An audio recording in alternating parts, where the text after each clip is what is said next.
This audio session combines Sadhguru's speeches with binaural beats technology. Please use headphones and listen carefully. This audio can enlighten you.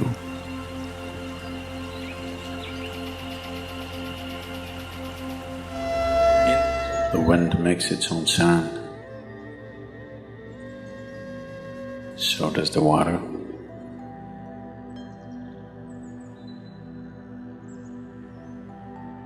So does the earth.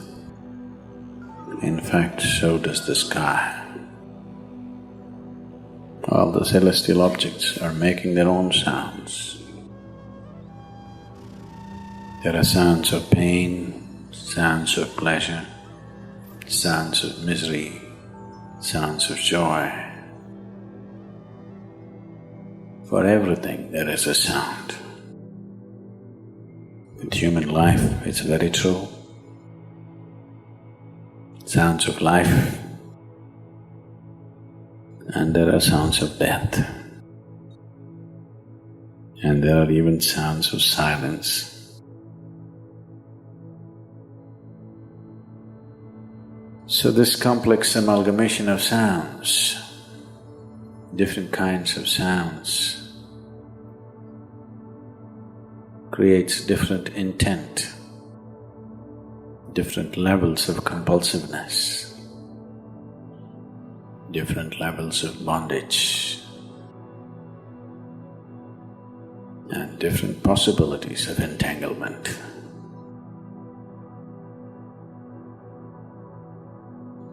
In all this, why one chooses to become silent? Silence is not a way of denying yourself life. It is not even about denying yourself articulation. Silence is about moving from compulsiveness to consciousness. All sounds represent different forms and different dimensions of compulsiveness. When one chooses to become conscious, not be entangled in the compulsive nature of the existence, he naturally chooses to become silent. Silence does not mean shutting your mouth silence, plugging your ears silence. You can sing in silence, you can dance in silence, you can even speak in silence, you can even scream in silence. You don't try.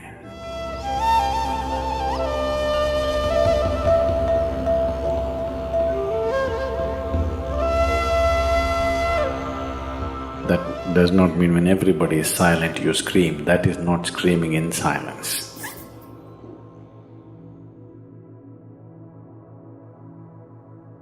Because sound is of the surface, silence is of the core. It is only the surface which makes the sound. See, now the water is hitting the surface and making the sound. Deep down, there is no sound. That is so with life. On the surface, it is a very complex mesh of sounds, a maze of sounds happening. But at the core, there is no sound. There is no word for no sound in English language. We call it nishabd. That means absence of sound, a total absence of sound. Absence of sound means absence of reverberation. Absence of reverberation means absence of life. Absence of life means absence of creation. Absence of creation means absence of the Creator too. So a space which is beyond creation and creator, a dimension which is beyond life and death,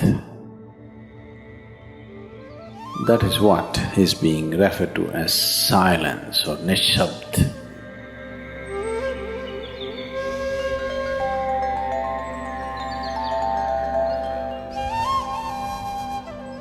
One cannot do this. One can become this. Commonly, there are two words employed to describe this. One is maun, that means you're practicing silence, you're not silent. You shut your mouth and you're remaining in maun. This is not nishabd. Maun means you're practicing silence. If you're practicing something, obviously you're not that. Are you life or are you practicing life? I'm asking you. Are you life or are you practicing life? Practicing life? No, your life. Maybe not very well practiced, but your life.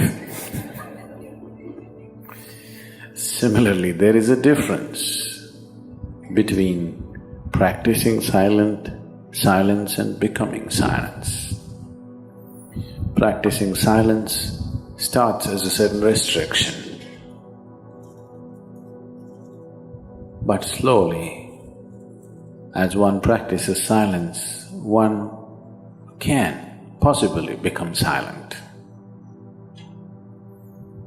One can become silent in intense activity, but nobody can keep up intense activity forever. Moments of intense activity are only moments, nobody can sustain it. You'll expend yourself.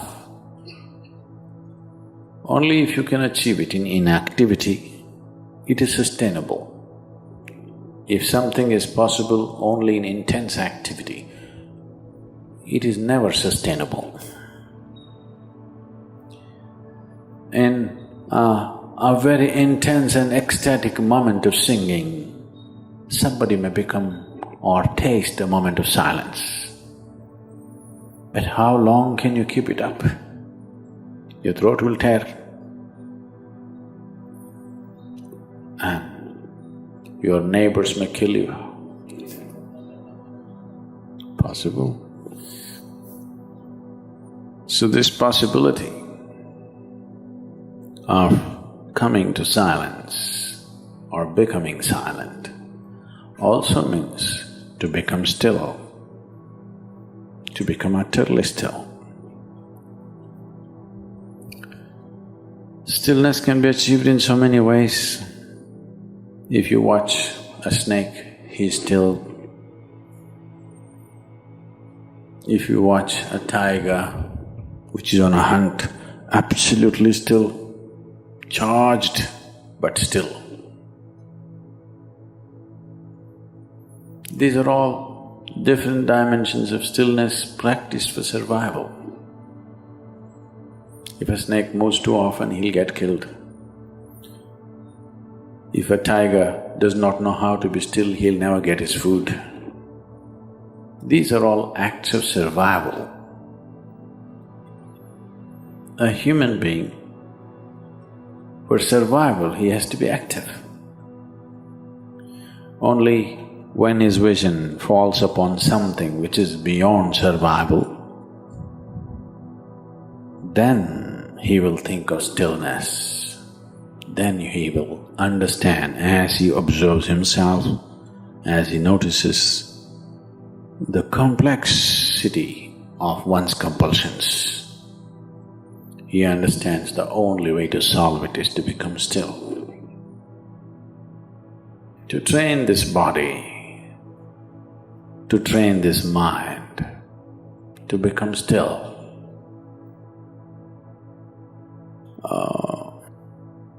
takes some effort. If one is simply blissed out, he will become still. But otherwise one has to work Bit by bit, one has to work to bring this body to absolute stillness. Most people cannot hold their body in one place for any length of time. They're all the time in moment.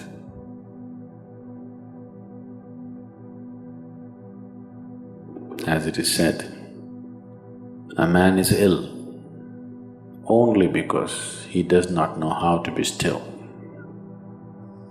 Because in stillness, you're in touch with a dimension way beyond creation. Once one is in touch with that, there is no such thing as illness. If I sit here and the body rots and falls down, still there is no illness, it's just there. Because in fact, when one becomes utterly still, he may not be able to hold on to the body unless he learns the tricks, the mechanism of the body. So why should I become still? Will I lose my body? Anyway, you will lose your body. When the time to lose your body comes, if you want to lose it gracefully, then you must know at least a little bit of stillness. If you want to put your body down like you can put this piece of cloth down, with the same ease, with the same gracefulness, then you need to have some stillness in you. Otherwise, you and your body, you have to be torn apart, which is an ugly thing to do. When you're being torn away from your body, it is an ugly and painful thing to do, unless you can keep it down. There's no grace in life. So if one has to attain to that grace, at least a certain amount of stillness has to enter your life. For this to happen, a certain level of silence has to enter your life. If right now if it is not coming, at least practicing a little bit of Maum. In an hour, if you're speaking 1573 words right now, how many more? How many words do you spit out in a minute? 1573, you're actually doing that many?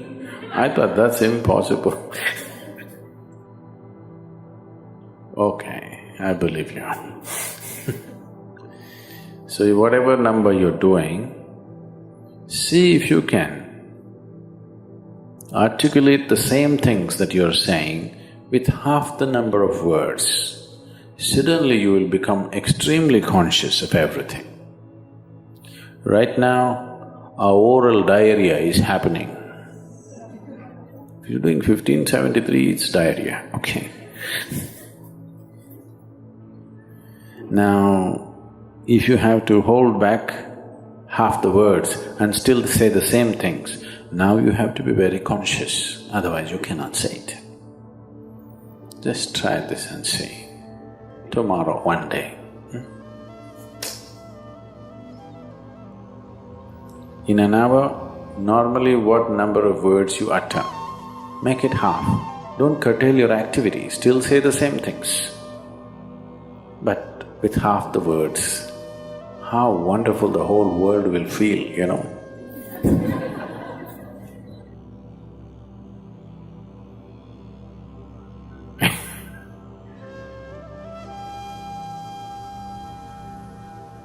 World will be a wonderful place, I'm telling you, tomorrow, if everybody does this. Many marriages will be saved.